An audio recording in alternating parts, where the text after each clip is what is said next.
Eu gosto do mês de setembro. O mês de setembro é um mês, para mim, especial, porque primeiro é o mês em que eu comemoro aniversário de casamento. Sexta-feira, celebrei 21 anos de casado com a Dani. A gente fez uma conta em dias, 3.761 dias. Que venham outros 3.761 dias, em nome de Jesus.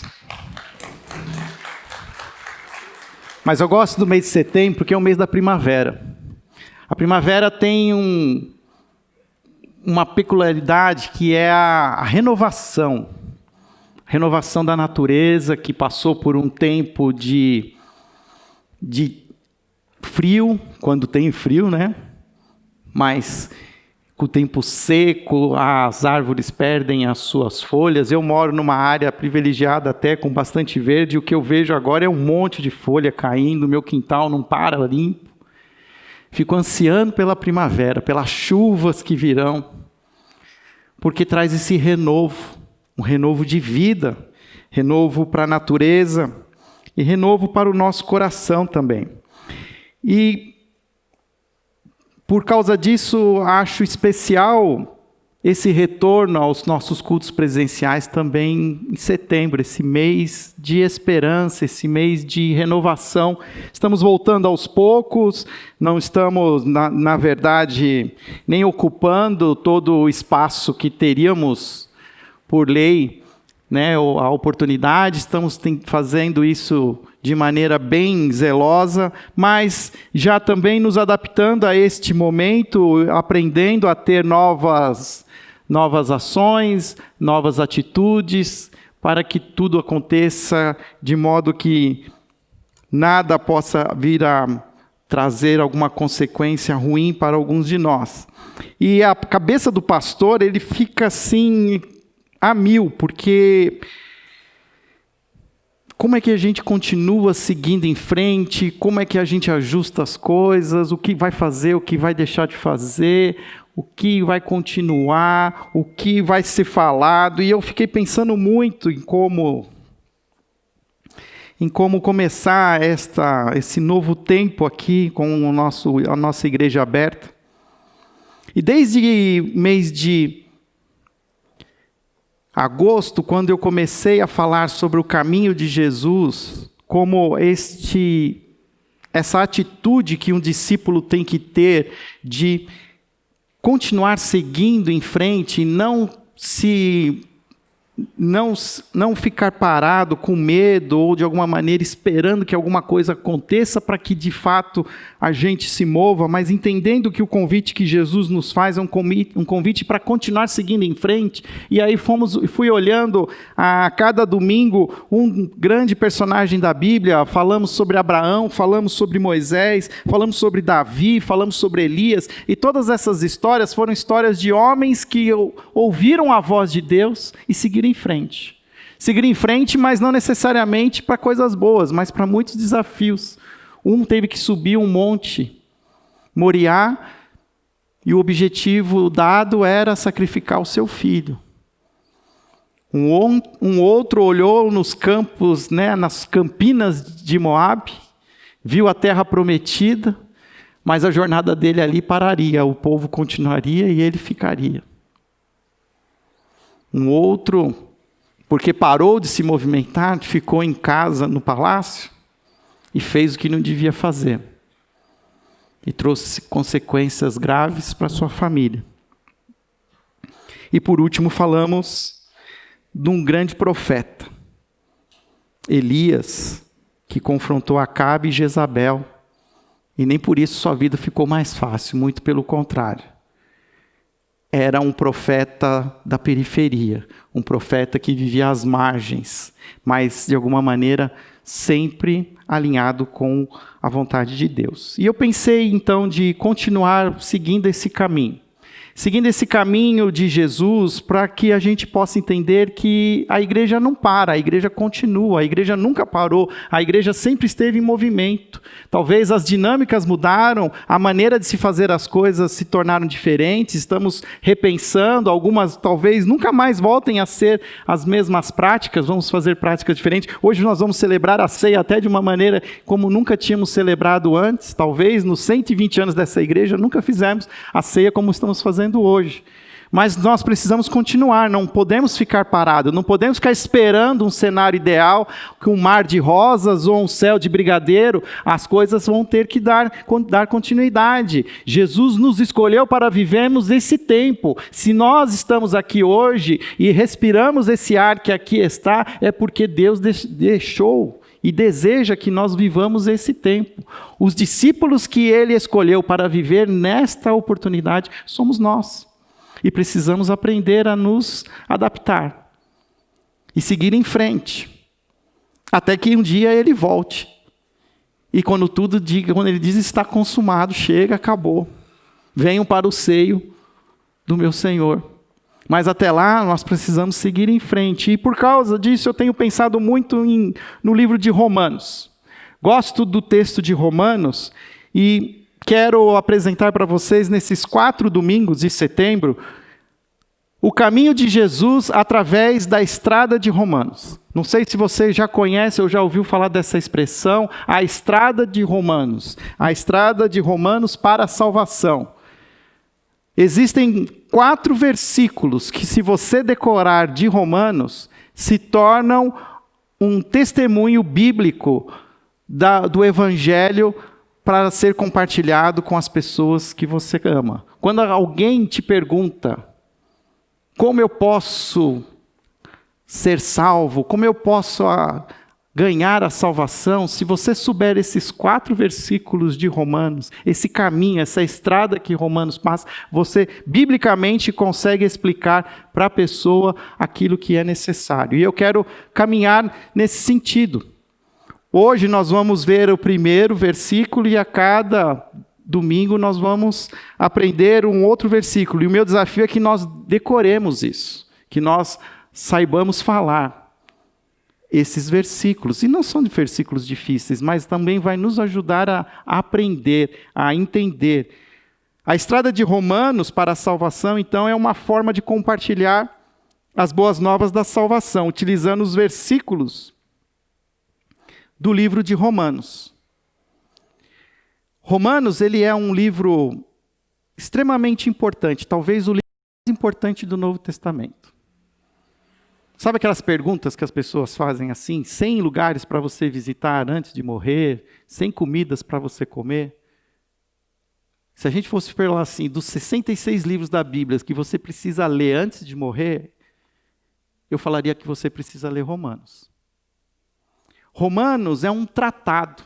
Romanos é conhecido por alguns como o Evangelho de Paulo. É como se, de alguma maneira, Paulo, ele olhando para aquela grande cidade de Roma, que ele nem conhecia ainda, porque ainda deveria demorar ainda mais uns 4, 5 anos para que Paulo pudesse estar em Roma.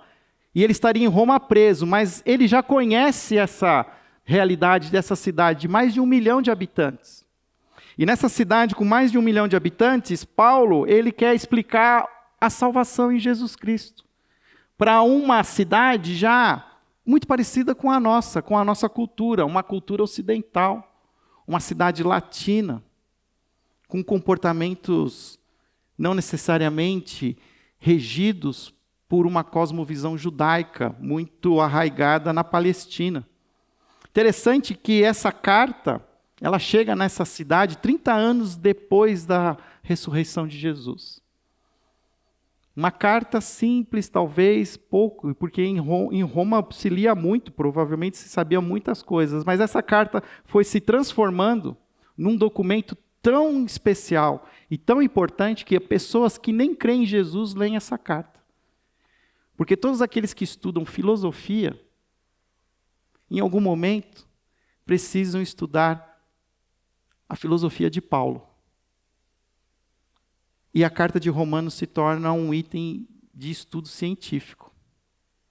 Por isso a gente precisa entender a Romanos como essa fonte que nos ajuda a viver o cristianismo hoje.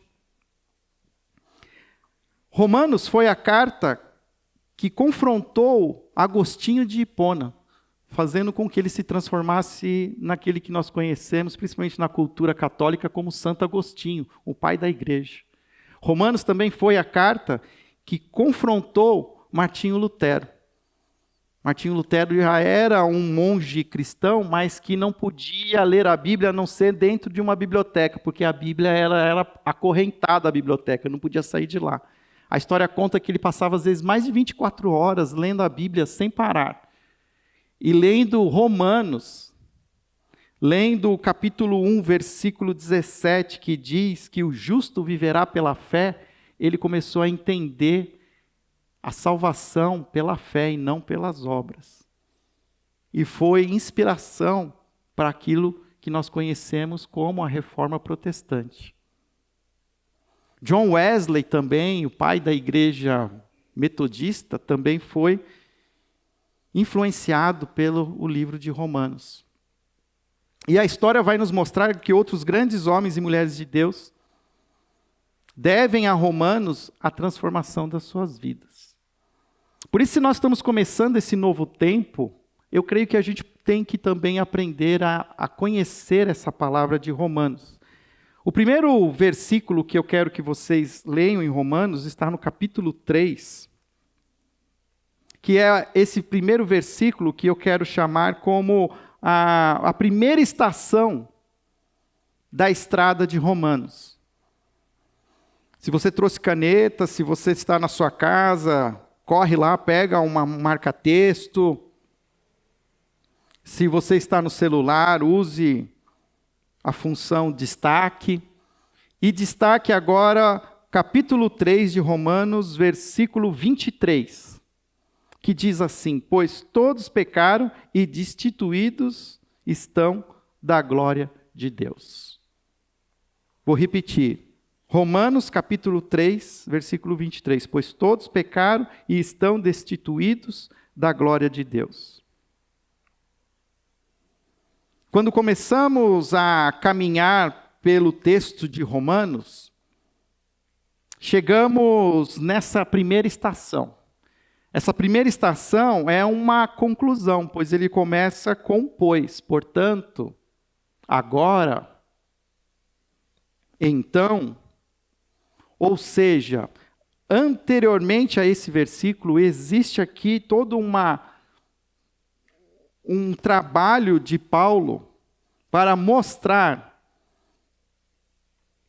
que a primeira coisa que nós precisamos entender é a universalidade do pecado e da culpa. Todos pecaram e destituídos estão da glória de Deus. A nova versão transformadora, que é uma versão nova em português, fala assim, e ele usa uma outra composição que eu tenho até achado bastante, que eu tenho gostado. Eu vou até passar aqui para vocês verem. Pois todos pecaram e não alcançaram o padrão da glória de Deus. Talvez fique até mais fácil para a gente entender o que o texto quer dizer. Pois todos pecaram e não alcançaram o padrão da glória de Deus. Ou seja, todos. A universalidade do pecado e da culpa e é implícita a todos. Quando Paulo escreve essa carta, ele está escrevendo essa carta para um cidadão romano. O cidadão romano, ele conhece os seus direitos. Os nossos direitos civis, quem é advogado me ajude, são baseados num protótipo chamado direito romano. Pois foi em Roma que começou-se a organizar as regras, o direito dos cidadãos, o direito, a justiça.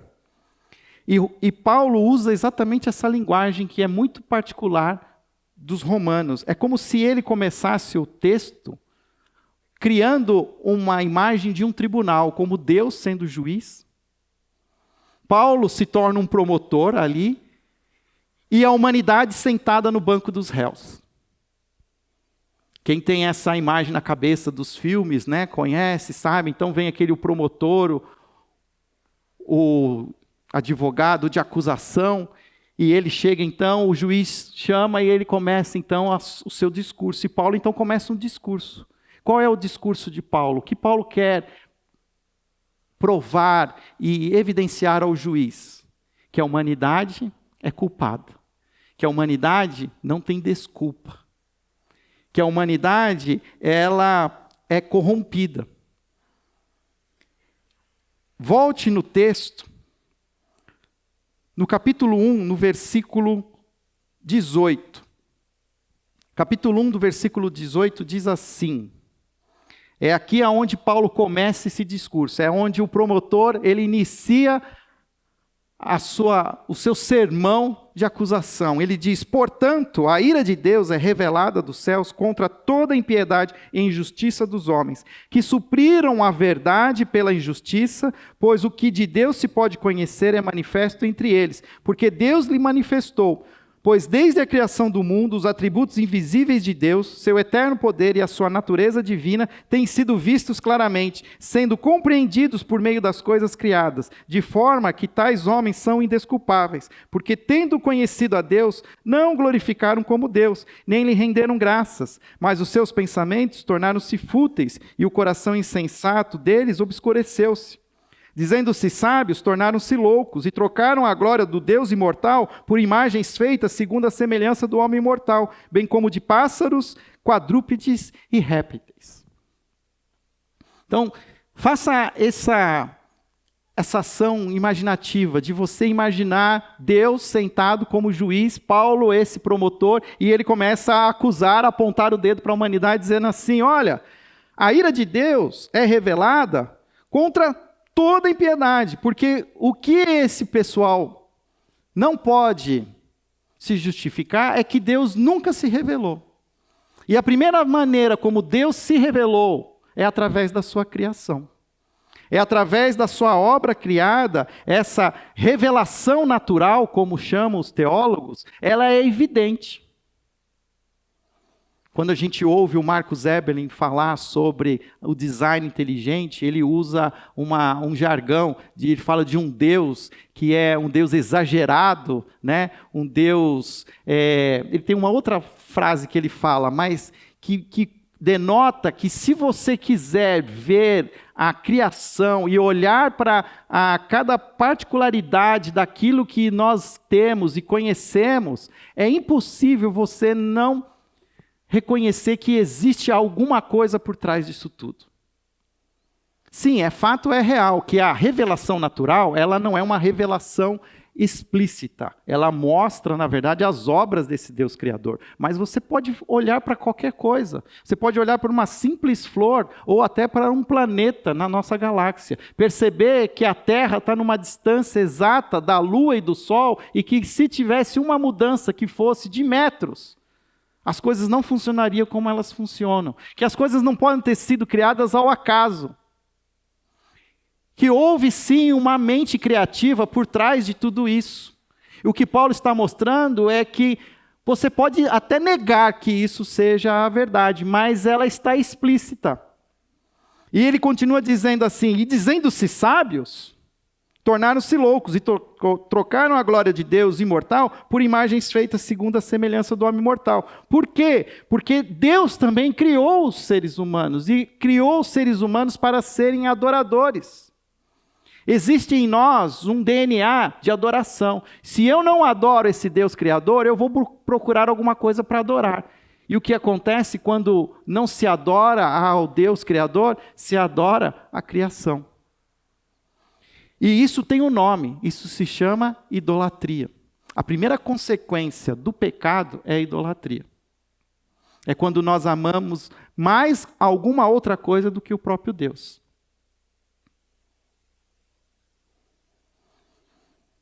E diz que o homem, então, o ser humano, Fez imagens feitas segundo a semelhança do homem mortal, bem como de pássaros, quadrúpedes e répteis. E ele continua o versículo 24. Por isso Deus os entregou à impureza sexual, segundo os desejos pecaminosos do seu coração, para a degradação do seu corpo entre si, trocando a verdade de Deus pela mentira, e adoraram e serviram as coisas e seres criados em lugar do Criador, que é bendito para sempre. Amém. Por causa disso, Deus os entregou a paixões vergonhosas. Até suas mulheres trocaram suas relações sexuais naturais por outras. Os homens também abandonaram as relações naturais com as mulheres e se inflamaram de paixão uns pelos outros. Começaram a cometer atos indecentes, homens com homens, e receberem em si mesmo o castigo merecido pela sua perversão. Começamos com tudo, né? Mas por isso que é importante a gente ler Romanos, porque Romanos nos traz uma clareza da realidade do ser humano. Lembrando que esse texto foi escrito há 2000 anos atrás. Um texto que continua extremamente atual. Porque o que Paulo está falando através de tudo isso? Que qual é o primeiro pecado do ser humano? É a idolatria.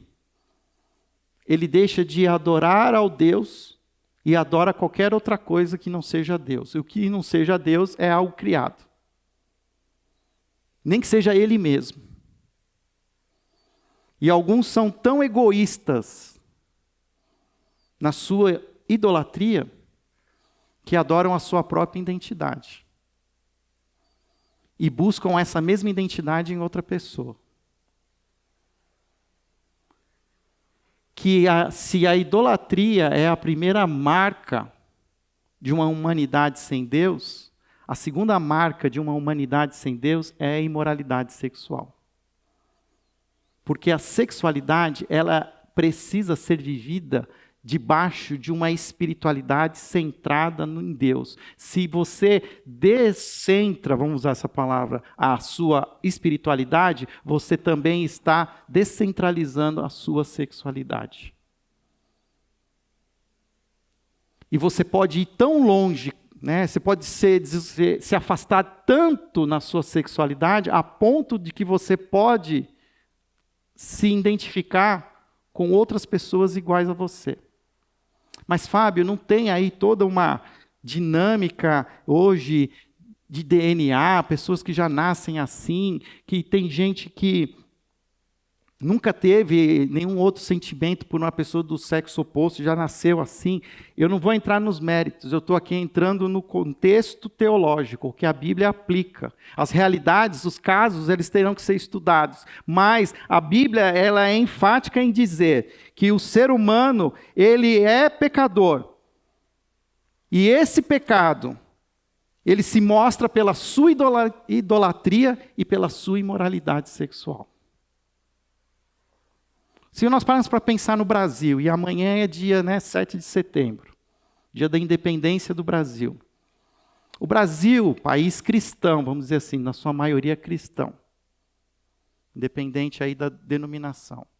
Nosso país é um país, poderíamos dizer que ele é um país idólatra e imoral? Sim ou não?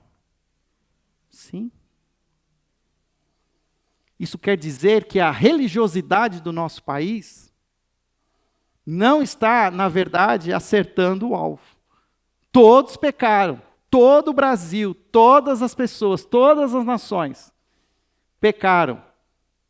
Mesmo quando elas buscam, de alguma maneira, um contato com o sobrenatural, com Deus, o fato é que a coisa desanda.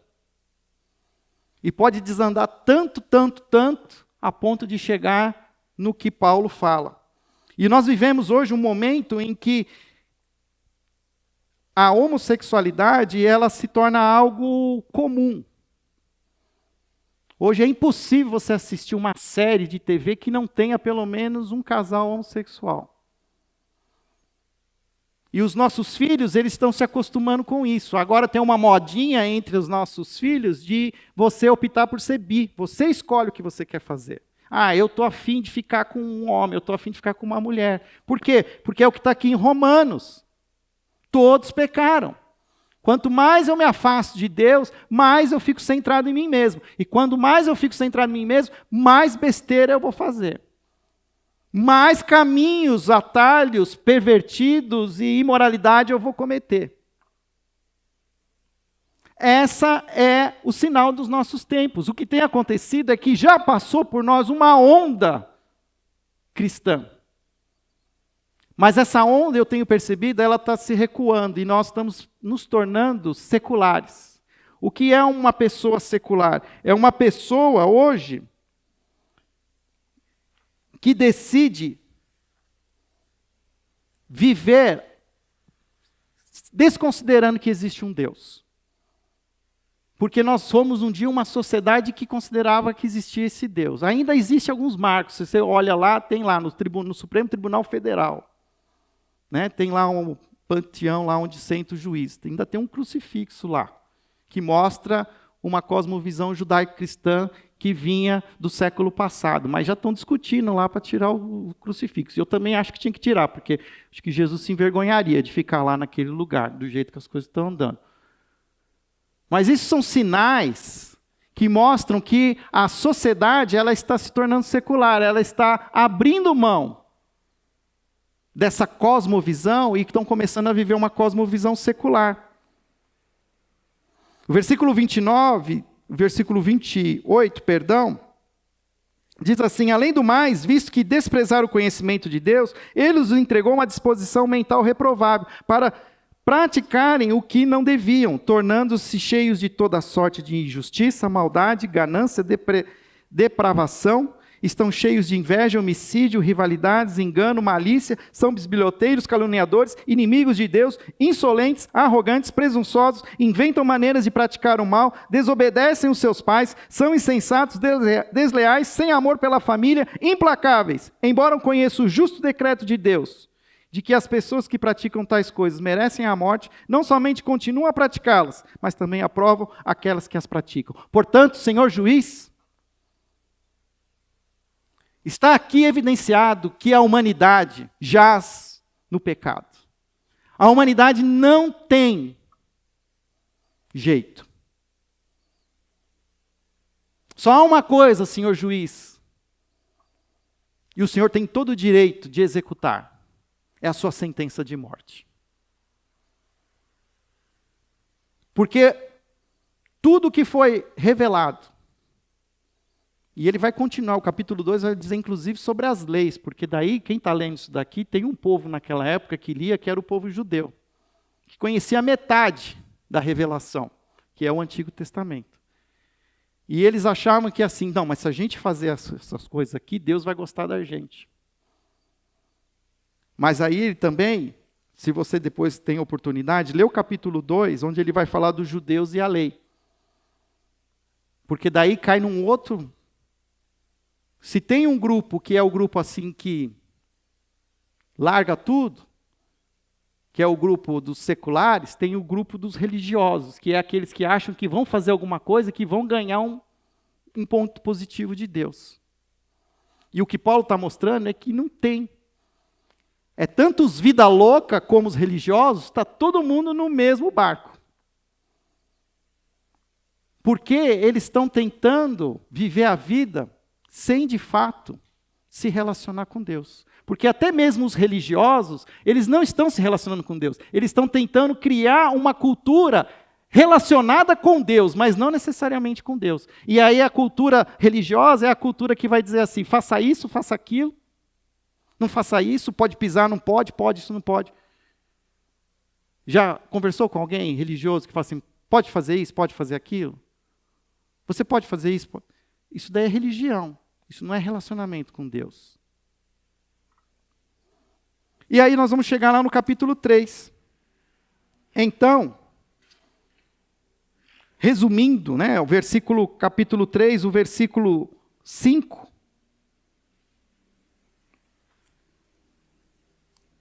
Deixa eu ver se é isso mesmo.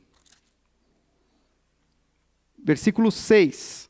Ele diz assim, que concluiremos então? Estamos em posição de vantagem? Já não demonstramos que tanto judeus como gentios estão debaixo do pecado? Como está escrito, e aí que ele faz uma coleção de salmos. Ele faz aqui uma colagem de salmos. Não há nenhum justo, nenhum sequer, não há ninguém que entenda, ninguém que busque a Deus, todos se desviaram, tornaram-se justamente inúteis, não há ninguém que faça o bem, não há nenhum sequer, suas gargantas são um túmulo aberto, com as suas línguas enganam, veneno de serpente está em seus lábios, suas bocas estão cheias de maldição e amargura, seus pés são ágeis para derramar sangue, ruína e desgraça marcam os seus caminhos, e não conhecem o caminho da paz, e aos seus olhos é inútil temer a Deus. E aí a gente chega no versículo 23, pois todos pecaram e destituídos estão da glória de Deus. Graças a Deus, Romanos não termina aqui. Se terminasse aqui, queridos, a gente tinha que chorar, clamar e pedir, Senhor, tem misericórdia de nós. Era como se nós já estivéssemos colocando as nossas mãos nas nossas cabeças, porque Deus desabaria a sua ira sobre nós. Mas a gente ainda está aqui. Alguma coisa aconteceu que o teto não desabou sobre nós, que o céu não caiu sobre nós ainda. Algo que Romanos vai começar a explicar. Lembra da cena? O promotor? Incontestável. Não tem como não negar. Mas sabe o que acontece? O juiz se levanta. O juiz se levanta e diz, é verdade, todos pecaram. Mas eu decidi amá-los mesmo assim. Jesus, você vai morrer no lugar deles. Olha o que o texto diz, no versículo 21 do capítulo 3. Mas agora se manifestou uma justiça que provém de Deus, independente da lei, da qual testemunham a lei e os profetas, justiça de Deus mediante a fé em Jesus Cristo, para todos os que creem. Não há distinção, pois todos pecaram e destituídos estão da glória de Deus, sendo justificados gratuitamente por sua graça, por meio da redenção que há em Cristo Jesus. Deus o ofereceu como sacrifício para a propiciação mediante a fé pelo seu sangue, demonstrando a sua justiça. Em sua tolerância havia deixado impunes os pecados anteriormente cometidos, mas no presente demonstrou a sua justiça, a fim de ser justo e justificador daquele que tem fé em Jesus. O juiz se levanta. Ele concorda com a acusação. Mas porque ele ama a humanidade, ele faz uma justiça diferente. A justiça é realizada. O salário do pecado é a morte, e há necessidade de que a morte aconteça, mas para que nós não sejamos consumados pelo nosso pecado, Jesus é consumado na cruz por nós. E ele usa aqui uma palavra chamada propiciação, é uma palavra bem característica de Romanos. Sabe, no Antigo Testamento não tinha a Arca da Aliança, onde ficava as pedras, né, dos mandamentos? Tinha uma tampa. Aquela tampa se chamava propiciatório. Aquela tampa bonita com os anjos. Quando o sacerdote vinha no dia da expiação, ele derramava o sangue do cordeiro, ele aspergia o propiciatório com o sangue do cordeiro. Numa maneira ali cerimonial de aplacar a ira de Deus. Porque aí Deus, é uma coisa que a gente precisa entender, Deus se ira com o pecado. O pecado é uma ofensa, nós precisamos até ter um dia aqui para estudar o pecado. Mas o pecado ofende a Deus. E como é que essa ira de Deus é aplacada? Por que o céu não desaba sobre a nossa cabeça? Porque o céu desabou sobre Jesus. cruz, aonde foi o sangue. É lá que a ira vai, é aquela ira que viria sobre nós, ela é desviada em Jesus. Isso se chama propiciação, o desvio da ira de Deus. Por isso que quando a gente estuda as 7 palavras de Jesus na cruz, chega um momento em que Jesus para de chamar Deus de Pai. E ele diz assim: Deus meu, por que me abandonaste? Porque naquele momento não há mais comunhão entre Deus, entre o Pai e o Filho. Na verdade, o que existe ali na cruz é os pecados da humanidade. E sobre os pecados da humanidade, Deus não se relaciona. O Filho paga o preço por mim e por você.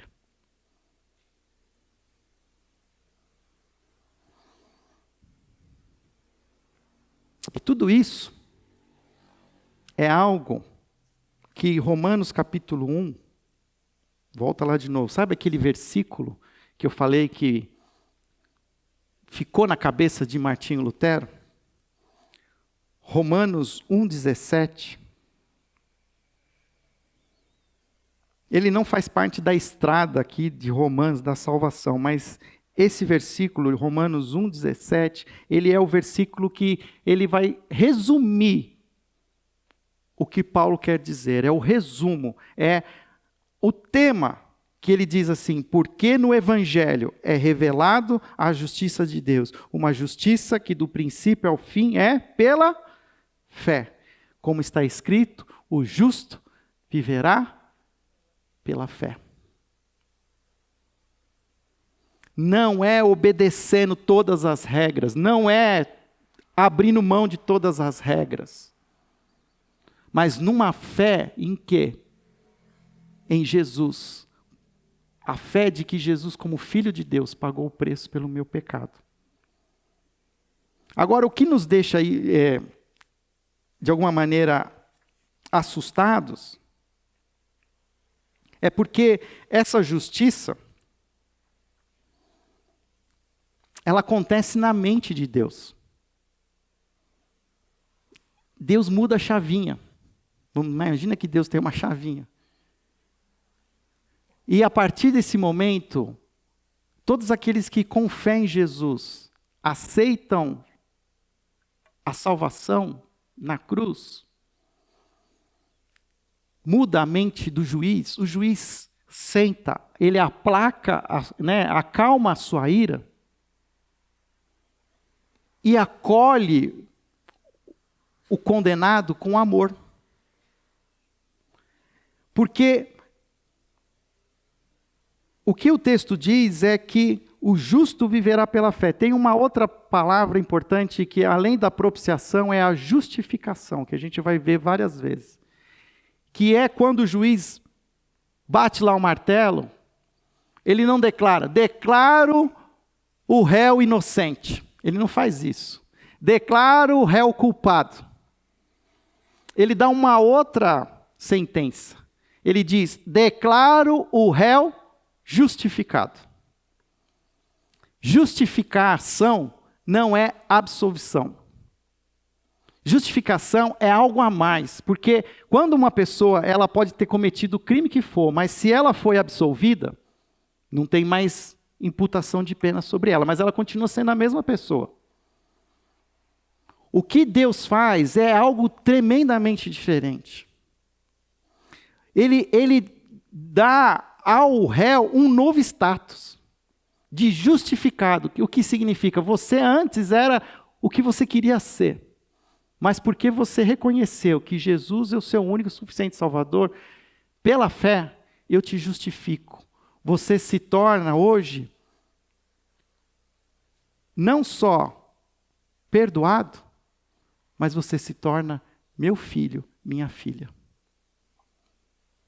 Nós ganhamos uma nova herança. Eu me torno um filho e uma filha de Deus, salvo em Cristo Jesus. Essa é a grandeza da salvação.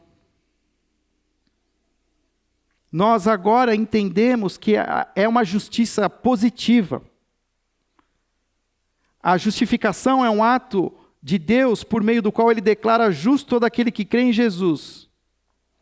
E é importante entender que a justificação é um ajuste de contas que ocorre na mente de Deus. Não se trata de algo que o cristão sente. Ele sabe que é justificado porque a Bíblia assim diz.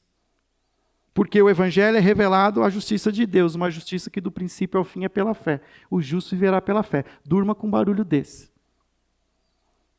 Porque o grande crise é que a gente acaba muitas vezes falhando na nossa fé, querendo fazer alguma coisa. A gente acha que tem que fazer alguma coisa, mas Deus já fez tudo.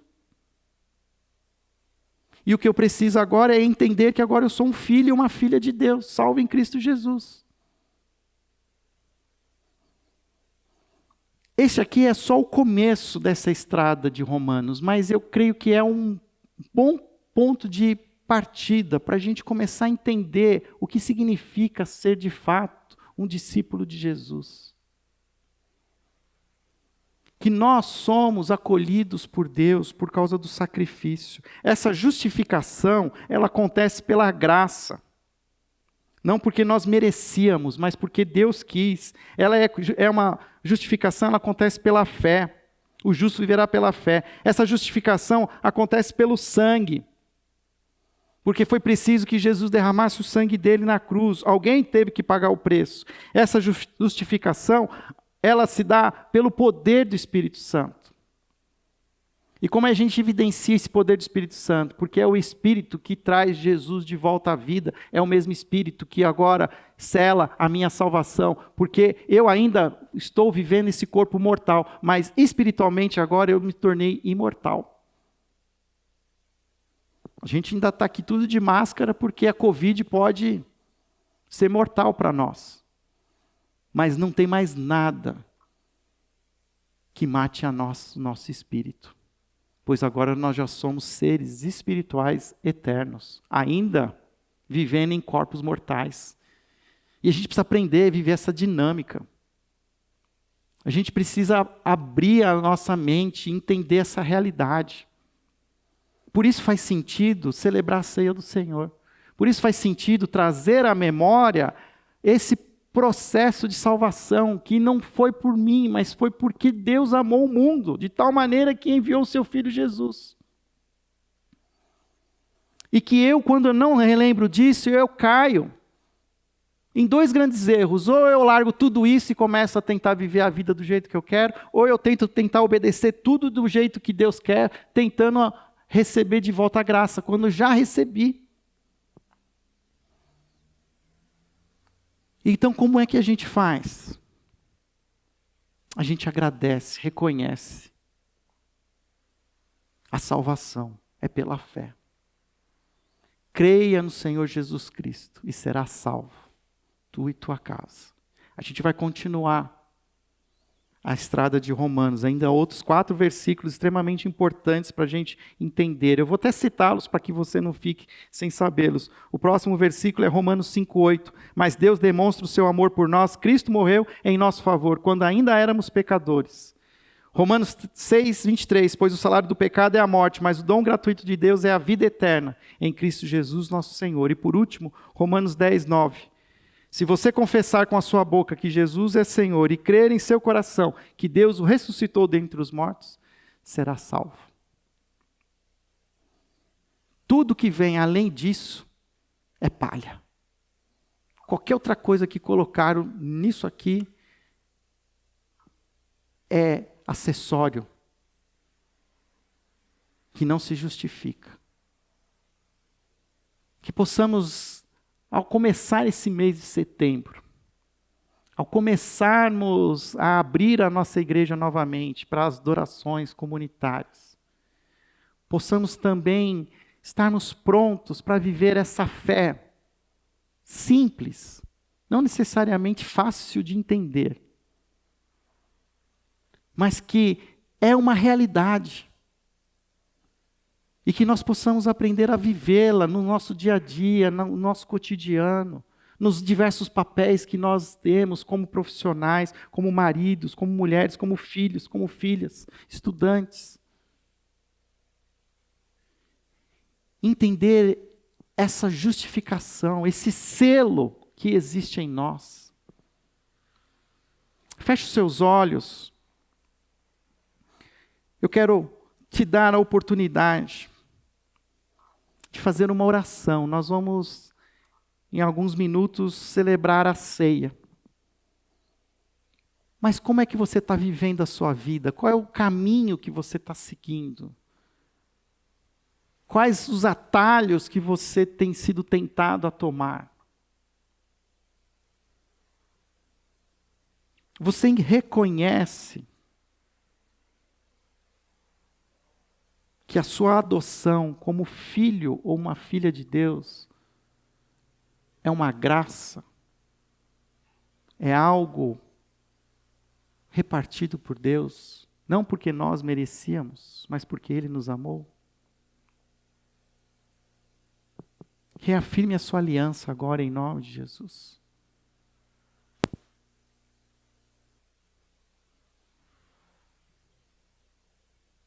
Nós vamos comer do elemento do pão, beber do cálice.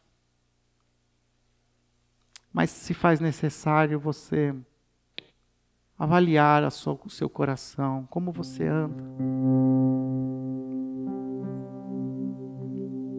Senhor Deus, quero pedir que o Senhor continue nos dando discernimento para entender a Tua palavra. Entender, ó Pai, que podemos muitas vezes nos distanciar e chegarmos tão longe de Ti, ó Pai. Mas obrigado por Seu Filho Jesus, que se colocou entre mim e o Senhor, aplacando a Sua ira na cruz, para que eu só pudesse receber o Teu amor. Me ajude a entender esse amor, ó Pai. Esse louco amor de Deus por mim. Porque louco sou eu. Louco sou eu que quero viver fora desse amor. Louco sou eu que quero muitas vezes fazer as coisas do meu jeito. Louco sou eu que me rebelo, que me distancio, quando o Senhor só quer me amar, quer me acolher, quer me receber como filho teu, salvo em Cristo Jesus. Que eu não desperdice essa salvação, que eu não desperdice o sangue de Jesus derramado naquela cruz, em nome de Jesus. Amém.